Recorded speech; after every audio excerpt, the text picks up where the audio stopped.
Vanakkam. Thank you for all of you, to all of you for being here. நான் வந்து கொஞ்சம் வழக்கமாக தமிழ் படங்கள் பண்ணிக்கிட்டு இருந்தால் கொஞ்சம் தமிழ் ஃப்ளூவெண்டாக வரும். பட் இப்போ லாஸ்ட்டாக பண்ண தமிழ் படமே காவிய தலைவன். ஸோ ஆமாம், இப்போ கொஞ்ச நாள் முன்னாடி தான் இது தமிழில் டப் பண்ணேன். ஸோ ஆமாம், ஒரு 2 days தமிழ் பேசினவங்கிற ஒரு கான்ஃபிடன்ஸ் இப்போ இருக்குது. நேற்று தான் actually he was asking me, sir 15 minutes இருக்குது, so 15 minutesல I'll try and ask you as much as I can.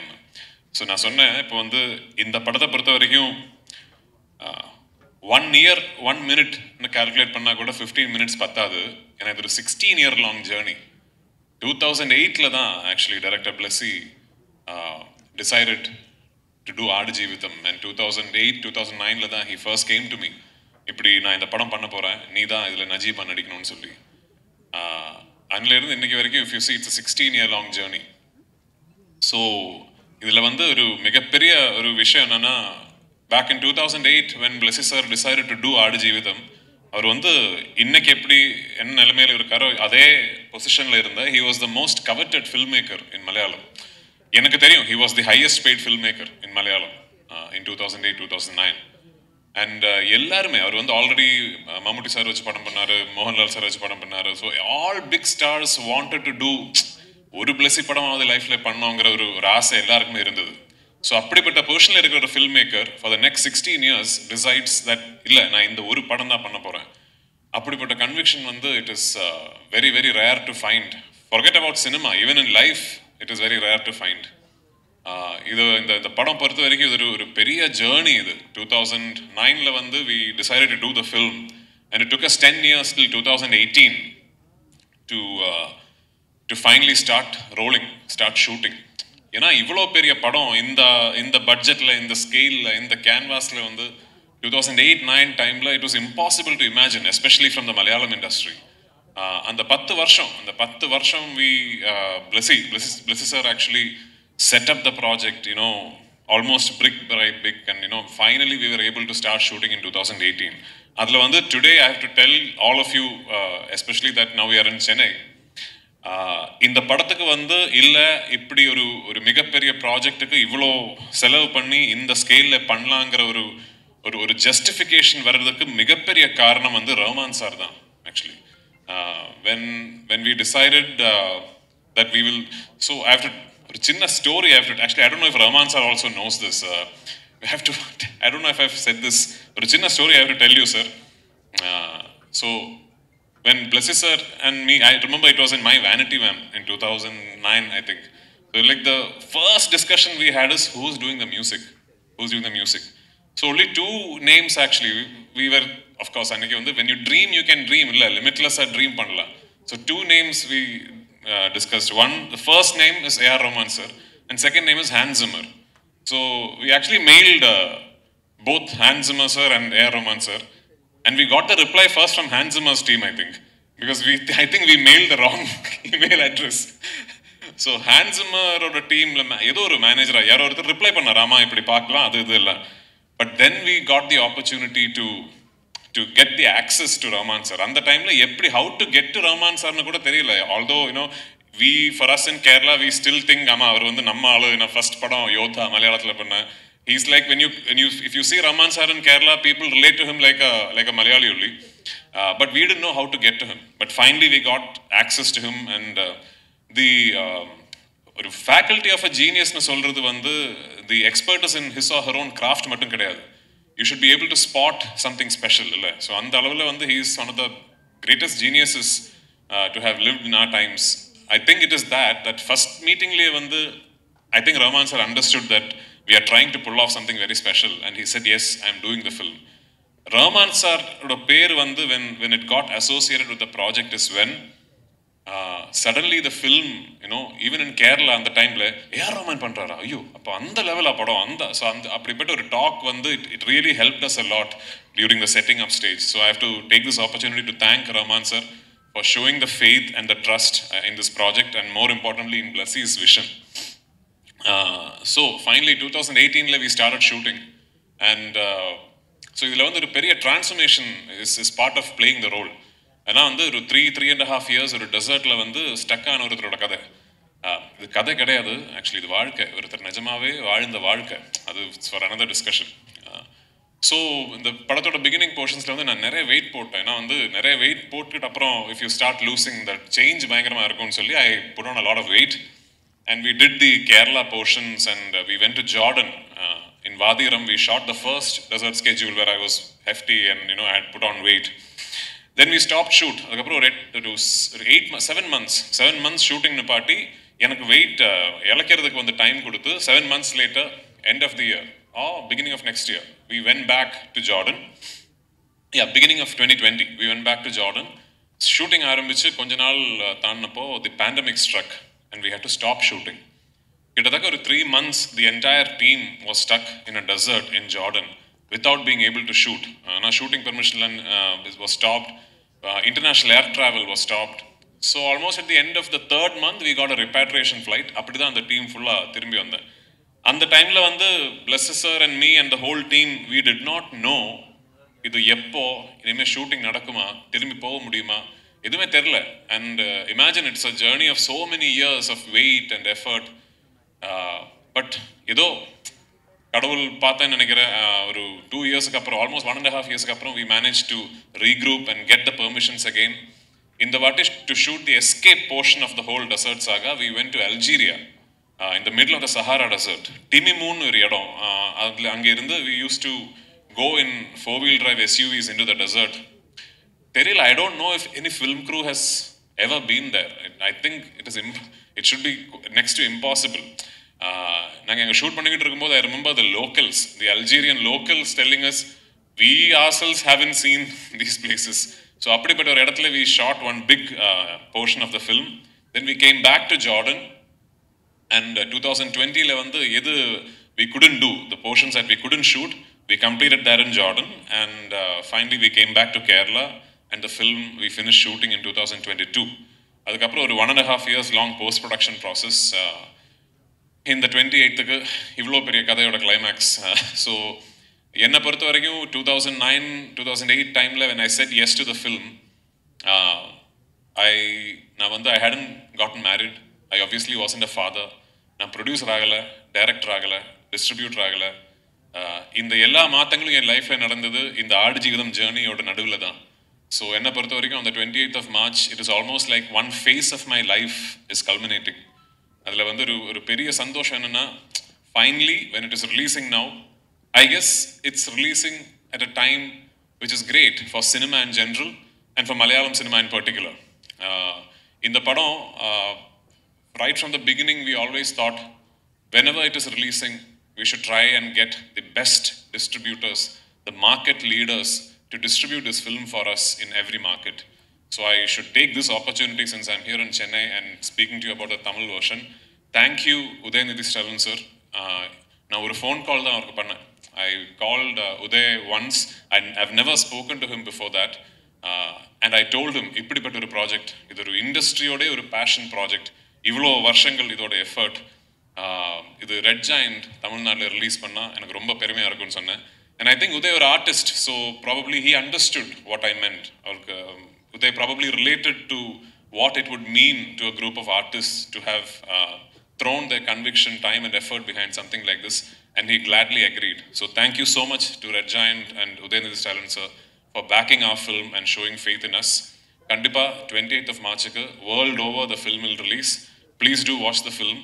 இது பார்த்துட்டு இருக்கும்போது ஒரு மிகப்பெரிய விஷயம் நீங்கள் மறந்துடக்கூடாது. இது வெறும் ஒரு கதை கிடையாது, ஒரு மனிதன் வாழ்ந்த வாழ்க்கை. அண்ட் நஜீப்ங்கிற மனிதன் இன்னைக்கு he's with us, alive and well. He fought the circumstances. He found the strength to survive the circumstances. And he came out of it to be able to tell his tale. So இந்த படம் வந்து is an ultimate tribute to the resilience of human strength, is a tribute to the life that Najib lived, and of course it is a passion project for all of us involved. Thank you so much. மொத்த படமே பார்க்கும்பொழுது கஷ்டப்பட்டு the entire team has worked. எந்த ஒரு scene வந்து உங்களுக்கு ரொம்ப கஷ்டப்பட்டு பண்ண ஒரு சீன்னா எந்த சீனாக இருக்கும்? Which took a long time. ஐயோ என்னால் முடியல அப்படின்ற ஒரு you would have pulled yourself back. Which particular scene was that? இல்லை இதான் இப்போ வழக்கமாக ஆக்சுவலி நான் நிறைய படம் பண்ணியிருக்கேன். I've done more than 100 films. So வழக்கமாக when you ask me about a film, I'm able to differentiate the experience of shooting the film as, oh, அந்த scene, in the fight sequence, இல்லை in the climax sequence, அந்த லொக்கேஷனில் shoot பண்ணது ஏதோ தெரியல. But for Aadujeevitham எனக்கு வந்து beginning to end of even as we speak today ஏதோ ஒரு ஒன் ஹோல் எக்ஸ்பீரியன்ஸாக தான் என் மனசில் இருக்குது. Actually I am not able to differentiate between days, scenes, events. I remember how I felt. Because I keep saying, எனக்கு வந்து இந்த படத்தை பொறுத்த வரைக்கும் ஓவர் பேரிங் மெமரி வந்து பசி. I wasn't eating. இந்த அதான் ஜிம்முக்கு போய் இந்த 6 பேக் எல்லாம் பண்ணுறது நானும் பண்ணியிருக்கேன் ஆக்சுவலி. அது வந்து இன்னொரு இட்ஸ் another ப்ராசஸ் இல்லை. இந்த படத்தை பொறுத்த வரைக்கும் இந்த transformation required me to look like somebody who did not have access to enough food, somebody who was starving. அதுக்கு ஒரே வழி தான். I have to take that route. I have to starve myself. So now I wasn't eating. I was completely fasting தான் பண்ணிட்டு இருந்தேன். Almost at times the fast used to go on for 3 days, 72 hours. So இந்த படம் வந்து shooting பண்ணிட்டு போயிட்டு இருக்கும்போது என்னோட ஞாபகத்தில் வந்து பசி தான் main. When I wake up I am hungry, through the day I am hungry, when I go to sleep I am hungry. So other than that I cannot differentiate between days, scenes எல்லாம். இது ஒரு பெரிய ஒரு giant experience. Like I feel like I've lived through that. So ஆமா, it's tough for me to pick one. Okay, thank you so much. வரலாற்று சிறப்புமிக்க இந்த மேடையில் இருப்பதற்கும் முதலில் நான் வந்து ஏஆர் ரஹ்மான் சாருக்கு தான் நான் நன்றி சொல்லணும். ஏன்னா சமீப காலமாக தொடர்ந்து அவர் கூட நான் பயணப்பட்டுருக்கேன். எத்தனையோ படங்கள் பயணப்பட்டுக்கிட்டு இருந்தாலும் இந்த மேடைக்கு என்னை அழைத்து வந்து நிற்கிறதுக்கான ஒரு வாய்ப்பை வந்து கொடுத்ததுக்கு வந்து நான் ரொம்ப பெருமைப்படுறேன். காரணம், இந்த புத்தகத்தை பற்றி நிறைய பேர் படிச்சிருப்போம், வாசிப்பாளர்களுக்கு தெரியும். பென் ஆய்மின்னு சொல்லிட்டு அவர் எழுதின அந்த ஆடு ஜீவிதம் புத்தகம் மிகச்சிறந்த நாவல். பல லட்சம் பிரதிகள் விற்ற ஒரு நாவல். இன்னும் சொல்லப்போனால் பிரித்வி சார் சொன்னது மாதிரி இது ஒரு படம் இல்லை, ஒரு வாழ்வியல், ஒரு மனித உணர்வுகளை மொழிபெயர்க்கக்கூடிய ஒரு களம். இதை வந்து அவ்வளோ உணர்வுகளால் புதிந்த ஒரு புத்தகம். அதை வந்து படமாக பண்ணுறதுக்கு பிளஸி சார் வந்து எடுத்த அந்த முயற்சி வந்து உண்மையிலேயே இது ஒரு எழுத்தாளனுக்கு கிடைத்த வெற்றியாக நான் பார்க்குறேன். ஒரு எழுத்துக்கு, ஒரு இலக்கியத்துக்கு, ஒரு வாழ்வியலுக்கு, ஒரு உணர்வுக்கு கிடைத்த வெற்றியாக பார்க்குறேன். இந்த படைப்பில் நானும் ஒரு புள்ளியாக எங்கேயோ இருக்கேன் அப்படின்னு நினைக்கும் பொழுது அதுக்கு ரொம்ப பெருமைப்பட வேண்டியிருக்கு. இசையமைப்பாளர் இசைப்பியலுக்கு நான் நன்றி சொல்ல வேண்டியிருக்கு. காரணம், அந்த படத்தை நம்ம நிறைய பரீட்சை எழுதிட்டு வெயிட் பண்ணிக்கிட்டே இருப்போம், எப்போ ரிசல்ட் வரும் அப்படின்னு சொல்லிட்டு. நிறைய படங்கள் எழுதிட்டு இருந்தாலும் இந்த படத்தோடைய ஒவ்வொரு அப்டேட்டையும் நான் இரவு 2 மணி 3 மணி வரைக்கும் பார்த்துட்டே இருப்பேன். ஒய்ஃப் கூட சொல்லுவாங்க, என்ன அப்படி இருக்கு அடிப்பாங்க. இல்லை அந்த நாவல் அவ்வளோ அழகான நாவல் பாப்பா அப்படின்னு சொல்லி பேசிகிட்டே இருப்போம். இதில் வந்து பிருத்திவிராஜ் சார் ஒரு பெரிய ஒரு வாழ்வியல் உணர்வுகளை வெளிப்படுத்தியிருந்தாலும், அதை பிளஸி சார் மிக அழகாக படம் பிடித்திருந்தாலும், இந்த படைப்பில் இசை வந்து ஒரு கேரக்டர் நகர்ந்துக்கிட்டே இருக்கும். அதாவது சுவடுகளுடைய சரிவுகளில் மணல்கள் அசைவதுக்கு கூட ஒரு குட்டி இசையமைப்பாளர் இசையமைச்சுக்கிட்டே இருந்திருப்பார். அப்படியே பார்த்தீங்கன்னா வலைதளங்களில் போகும்போது அந்த இசை ரசிகர்கள், இசை காப்பாளர்கள் அதை தூக்கி வச்சுட்டு கொண்டாடிட்டு இருக்கிறாங்க. அவ்வளோ அழகாக ஒரு இசை ஒரு கேரக்டராகவே வாழுதுன்னா, இன்னும் சொல்லப்போனால் நடமாடும் பிணமாக நஜீப் நடந்துகிட்டு இருக்கும் போதெல்லாம் இல்லை அவனுக்குள்ள உணர்வு இருக்குது, உயிர் இருக்குன்னு சொல்லிக்கிட்டே கூடவே நடந்து வர்றது ஏஆர் சாரோடைய இசை தான். ஆனால் அவ்வளோ அந்த அழகான ஒரு படைப்பு. இந்த படைப்பில் நான் இருக்கேன். இந்த வரலாற்று சிறப்புமிக்க இந்த ஒரு படைப்பு வந்து மிகப்பெரிய லெவலில் போகணுன்னு வேர்ல்டு முழுக்க எதிர்பார்க்குறாங்க. பொதுவாக வந்து தமிழ் சினிமா, மலையாள சினிமா, கன்னட சினிமான்னு சொல்லி நம்ம ஒரு காலம் கொண்டாடிட்டு இருந்த காலம் போய் இன்றைக்கு எல்லாரும் கைகோத்து இந்தியன் சினிமான்னு சொல்லி நம்ம கொண்டாடிக்கிட்டு இருக்கிறோம். அந்த இந்தியன் சினிமாவை இன்னைக்கு ஒரு கனெக்டிவிட்டி வேணும் இல்லையா, ஒரு செயின் வேணும் இல்லையா. என்ன கொடுத்தாலும் அதில் ஒரே ஒரு சின்ன ஒரு செயின் தேவைப்படுது. அந்த செயினாக இன்னைக்கு வேர்ல்டு முழுக்க இழுத்துட்டு போகிறதுக்கு இசையமைப்பாளருடைய இசை தான் ஒரு மிகப்பெரிய அந்த செயினாக இருக்குங்கிற நம்பிக்கை இருக்குது. இது நான் வந்து இந்த புத்தகத்தை படித்ததுனால, இதில் உணர்ந்ததுனால நான் இவ்வளோ விஷயங்களை உங்கள்கிட்ட பகிர்ந்துக்கிறேன். ஆனால் உண்மையிலே படைப்பிடிப்பு அதை விட பல மடங்கு அதை வந்து கண்ணு முன்னாடி நிறுத்தியிருக்கிறாங்க, நீங்கள் பாருங்கள். ஆனால் இந்த மாதிரி படைப்புகள் தான் கொண்டு போய் சேர்க்கும்போது நம்ம இந்திய சினிமாவுடைய தரம், நம்மளுடைய மாநிலத்துடைய உணர்வுகளை மொழிபெயர்த்திருக்கிறது. எனவே இந்த படைப்பில் எனக்கும் ஒரு பாடல் கொடுத்து என்னையும் இங்கே ஒரு படைப்பாளனாக அங்கீகரித்ததற்கு அத்தனை குழுக்களுக்கும், குறிப்பாக ஏஆர் சார் எல்லாத்துக்குமே நன்றி கூறி விடைபெறுகிறேன். நன்றி, வணக்கம். Well, I'm very happy to be here because this is such a great adventure for me. yes, I live in LA. I've done movies in Hollywood, in Europe, in Nollywood, in South America, but I'm so happy to be introduced to the Indian audience by a great movie, The Goat Life. It was one of those adventures where you don't think that you'll ever experience, because shooting in the deserts of Algeria and Wadi Ram is almost like a dream. As hard as it was, but it was also an experience of a lifetime. And I believe that this is probably one of the greatest adventure movie that any of you guys will see. It's a human story. It's very inspirational. And I'm so privileged to have worked with probably some of the best that India has to offer. From the lead actor, Raj, to the extremely commending director, Blessy, who has the soul of an angel. I believe he might be a saint in a different life.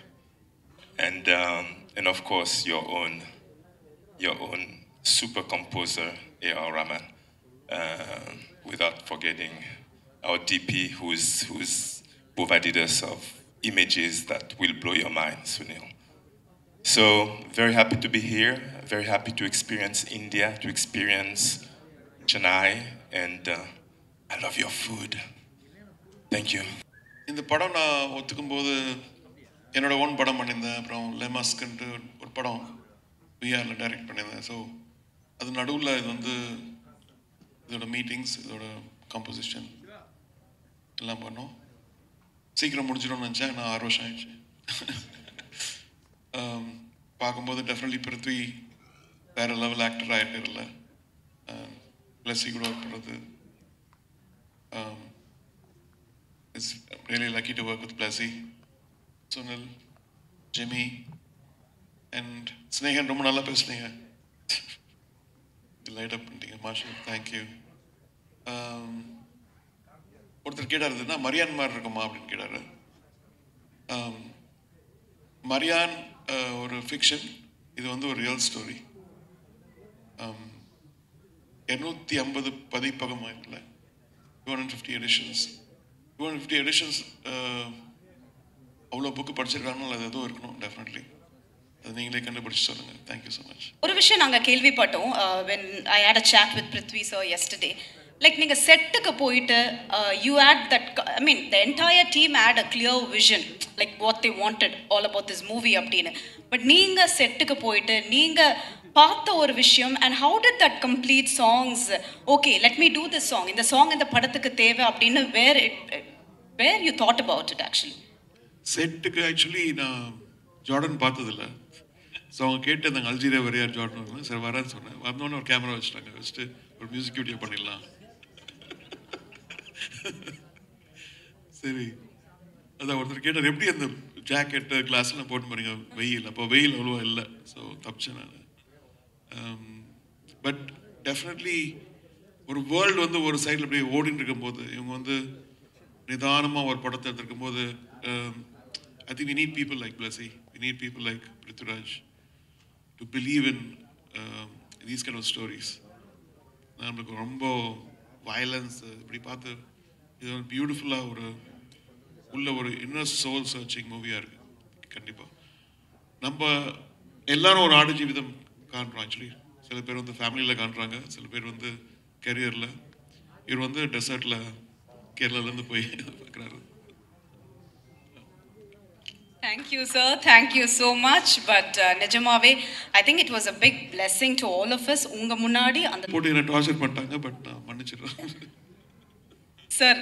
நான் ஒன்று தான் sir, உங்கள் vision எப்போவுமே கிளியராக இருக்கிறதுனால தான் அவங்க அதை அவங்க முதல் கொண்டு எல்லாருமே என்ஜாய் பண்ணுறோம் அந்த சாங்ஸை. அடுத்தடுத்தும் நீங்கள் இதே மாதிரி எங்களுக்கு கொடுத்துட்டே இருக்கணும் சார். அவ்வளோதான், நான் அப்போவே சொல்லிட்டேன் sir. we need your energy sir. Simple, உங்கள் சாங் மூலியமாக நாங்கள் சொல்லிடுறோம். So thank you one more time for யார் சார். Thank you so much. இந்த படத்தை பற்றி நான் ஏதாவது பேச முடியல. பிகாஸ் ஃபஸ்ட்டு படம் தான் பேசணும், அதுக்கப்புறம் தான் எனக்கு பேச வரும். இப்போது இங்கே இருக்கும்போது எவ்வளோ நான் ஹாப்பியாக இருக்கேன். பிகாஸ் பிருத்திராஜ் சொன்ன மாதிரி லாஸ்ட்டு ஐ திங்க் 25 இயர்ஸ்க்கு அப்புறம் இது மாதிரி ஒரு மனிதனை பார்க்கதில்லை ஏஆர் சார் மாதிரி. காரணம் நம்ம ஒரு കേരളാവിലെ ഒരു ചിന്ന സ്റ്റോറി അവங்கிட்ட சொல்லுമ്പോൾ என்னோட மைண்டில் இந்த கேரக்டரோட டெப்த்து தான் எனக்கு இருந்தது. என்கிட்ட பெரிய ப்ரொடக்ஷன் இல்லை, எதுவும் இல்லை. சிம்பிளாக ஒரு ஸ்டோரி அவர்கிட்ட சொல்லி கொடுக்கும்போது அதோட டெப்த்து எவ்வளோவும் இருக்கு. இந்த காலத்துக்கு இந்த படத்துக்கு ஆവശ്യമെന്ന് நினச்சி அவரே இனிஷியேட்டிவ் பண்ணி இதனால்தான் இப்போ நீங்கள் கூட்டத்துக்கு மேலே நமக்கு ஒரு ப்ரெஸ் மீட் மாதிரி வரதுக்கு ஒரு டைம் கிடச்சது. எவ்வளோ அவர் இந்த படத்தோட ஐ திங்க் ഞാൻ ട്രാവൽ பண்ணி லாஸ்ட் 7 இயர்ஸ் 2017 onwards அவர் இந்த படத்தோட ட்ராவல் பண்ணிகிட்டே இருக்கேன். ஐ திங்க் நிஜமாக சும்மா அவரை வச்சுட்டு போய் சொல்லல, நிஜமாக தான் இந்த ஒரு ஆர்டிஸ்ட்டு அவரோட மியூசிக்கு அவர் பண்ணது படத்துக்காக இவ்வளோ டெடிகேட் பண்ணது ஐ திங்க் அது சொல்லித்தான் ஆகணும். அதுதான் என்னோட நன்றி. இப்போது இதில் நிறைய பேர் இருக்கு. பிருத்திராஜ் இப்போது என்னோட தம்பி மாதிரி தான். அதுதான், அதுக்கு மேலே எதுவும் சொல்ல வேண்டியில்லை. பிகாஸ் லாஸ்ட்டு 16 இயர்ஸாக நம்ம அவன் சொல்லியாச்சு, அவன் மேரேஜ் ஆயிடுச்சு, குழந்தை ஆயிடுச்சு, எல்லாமே ஆயிடுச்சு. பட் அப்போ கூட എനിക്കും അവനും തമ്മിലുള്ള ഡയലോഗ്സ് ഉള്ളി അബൌട്ട് ആടുജീവിതം. ആക്ച്വലാ வேறு எதுவும் பேசுறதுக்கு இன்பிட்வீன் இல்லை. எப்போ பார்த்தாலும் அதுதான் பேசிட்டே இருந்தது. அண்ட் சுனில் என்னோட கேமரான் இப்போது ഞാൻ எவ்வளோ இமேஜின் பண்ணது அந்த அளவுக்கு அதுக்கு மேலே ഒക്കെ എനിക്ക് വിഷ്വൽ കൊടുത്തത് സുനിലും ഞാനിവിടെ പ്രസൻറ്റ് ചെയ്യുകയാണ് നിങ്ങൾക്ക്.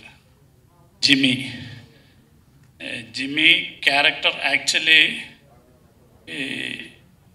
இந்த புக்கில் மோசஸ் மாதிரி தான் அந்த ரைட்டர் எழுதி வச்சுருக்கேன். பிகாஸ் இவங்களை எல்லாமே டெசர்ட்டில் നിന്ന് എടുത്തിട്ട് കാപ്പാത്തുക്കാക ഇരിക്കണ ഒരു ഗോഡ് എല്ലാ പ്രസൻസും ഇരിക്കണ ഒരാൾ മാതിരി தான். அதுக்கு அவரோட ஃபிசிக்கு, அவரோட ப்ரெசன்ஸு, அவரோட ஸ்மைலு உங்களுக்கு தெரியல, எவ்வளோ பியூட்டிஃபுல் ஸ்மைலு எல்லாமே அந்த கேரக்டருக்கு ஒத்து வந்தாச்சு. വളരെ ரொம்ப நன்றி.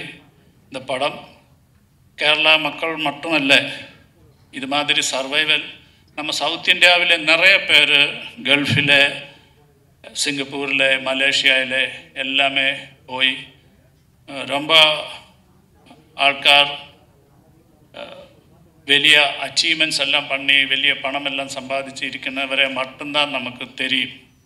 பட் நிறைய ആൾക്കാർ லைஃப் மிஸ்ஸிங் ஆயிடுச்சு, ஃபேமிலி மிஸ்ஸிங் ஆயிடுச்சு, இப்போவும் அலைஞ்சிட்டே இருக்கே, நமக்கு தெரியல. அது மாதிரி அந்த நஜீவோட ஒரு ஸ்டோரி தான் இது. பட் எதுக்கு ஹோப் ஒரு சாங்கு ப்ரொமோஷனுக்காக பண்ணியதுன்னு வச்சால் அதுக்கும் காரணம் ரஹ்மான் சார் தான். காரணம் இதில் இந்த படத்தோட ஒரு பொலிட்டிக்ஸ் கூட அதுதான். எதுக்கு இந்த படம் என்ன பேசுதுன்னு வச்சால், எவ்வளோ நம்ம ஸ்ட்ரகிள் பண்ணியாலும் சர்வை பண்ணியாலும் ഉള്ളിലൊരു ഫയർ ഇരുന്നാൽ, ഹോപ്പ് ഇരുന്നാൽ ലൈഫിലെ തിരുപ്പി സക്സസ് பண்ணலாம், லைஃப் திருப்பி எடுக்கலாம். அந்த மாதிரி ஒரு வார்த்தை. பிகாஸ் நவடேஸ் நமக்கு தெரியும், 10th മാർക്ക് ഫെയിൽ അയച്ചാൽ അപ്പോൾ സൂയിസൈഡ് ആകും. ഏതോ ഒരു എക്സാമിന് മാർക്ക് കമ്മി അയച്ചാൽ അപ്പോൾ വഴക്ക് പറയുന്ന നനച്ച് ഒളിച്ചു പോയിടും, അല്ലെ സൂയിസൈഡ് பண்ணும். அந்த மாதிரி டிப்ரெஷனில் போயிருக்கிற ஒரு லெவலில் ஹோப் இருந்தால் இந்த சப்ஜெக்ட்டுக்கு எவ்வளோ கஷ்டப்பட்டாலும் கூட ஒரு நாளுக்கு திருப்பி சக்ஸஸில் வராம் എന്നുള്ളൊരു மெசேஜ் தான் இதோட மெயினாக பொலிட்டிக்ஸ். அந்த இது தான் நம்ம we are trying to telling through this movie. எல்லாருக்கும் இந்த படத்தில் நீங்கள் பார்த்து அதுக்கு சப்போர்ட் பண்ணணும்னு ஆசைக்கணும். தேங்க்யூ. ஸோ நீங்கள் சொன்னீங்க, அதாவது ஒரு புக்கை வந்து நம்ம படமாக எடுக்கும் பொழுது அந்த கனெக்ட் டு தி ஆடியன்ஸ் நிறைய எதிர்பார்ப்புகள் ரொம்ப ஜாஸ்தி இருக்கும். So what was one thing you wanted to do? Okay, அந்த நஜீப் மாதிரி ஒரு கேரக்டர் எடுத்து நான் படமாக மக்கள்கிட்ட கொடுக்கணும். What was it one thing? Why was it actually? Actually எனக்கு தமிழ் நல்லா வராத, அதர்வைஸ் இதுக்கு மேலே பேசணும் இருக்கு. இப்போது ஒரு 3 months பேக்கு நம்ம படத்தோட ப்ரொமோஷனுக்காக ஆக்சுவலாக எல்லோரும் நஜீப் மாதிரி பேசிகிட்டே இருக்கு. நஜீபோட வீட்டில் சைனுன்னு ஒரு கேரக்டர் இருக்கு, இவரோட ஒய்ஃபு. இவர் போகுമ്പോൾ അവർ ப்ரெக்னெண்ட்டாக இருந்தது, 3-4 months ப்ரெக்னெண்ட்டாக இருந்தது. அந்த ஆளும் நம்ம எதுவும் சொல்லவில்லை അല്ലേ? ஐ தாட் இந்த படத்துக்கு ப்ரொமோஷனுக்காக அதர்வைஸ் അല്ലെങ്കിൽ இந்த படத்துக்கூட ஒரு நெக்ஸ்ட்டு வியூ மாதிரி அந்த பொண்ணோட ஒரு என்ன ஸ்ட்ரகிள் கொஞ்சம் காட்டணும்னு திங்க் பண்ணியிருந்தேன். அப்போ தான் என்னோட ஒரு ஃப்ரெண்டு சொல்லியாச்சு, இப்போ ரீசெண்டாக தமிழ் பத்திரிகையில் வந்திருக்கே, ஏதோ ஒரு லேடி ஹஸ்பண்டு வெளியூரில் போயிட்டு 2 yearsாக வெயிட் பண்ணிகிட்டே இருந்தேன். അപ്പം മാരേജ് മുടിഞ്ഞ് ഏതോ 2 weeks അപ്പുറം തന്നെ അവർ വെളിയൂർ പോയത്. பட் அவரை மிஸ்ஸிங் ஆயிடுச்சு. ஆஃப்டர் 2 years ஆயிடுச்சுட்டு அந்த ரிலேட்டிவ்ஸ் பேரண்ட்ஸ் எல்லாமே சொல்லி ஃபோர்ஸ் பண்ணி இந்த பொண்ணுனை மேரேஜ் பண்ணியாச்சு. புதுசாக ஒரு ஆள் மேரேஜ் பண்ணியாச்சு. அந்த மேரேஜ் முடிஞ்சதுக்கு அப்புறம் ஆஃப்டர் 1 week இந்த ஃபஸ்ட்டு ஹஸ்பண்ட் திருப்பி வந்தாச்சு. அது பத்திரிகையில் உங்களுக்கெல்லாம் தெரிஞ்ச வார்த்தைன்னு நினைக்கிறேன். ஸோ அந்த மாதிரி நிறைய விஷயங்கள் நம்ம கிட்ட நடந்துகிட்டே இருக்கு. அதில் ஒன்று மட்டும்தான் நஜீப். இந்த வீடியோ உங்களுக்கு பிடிச்சிருந்தா லைக் பண்ணுங்க, கமெண்ட் பண்ணுங்க, ஷேர் பண்ணுங்க, சப்ஸ்கிரைப் பண்ணுங்க.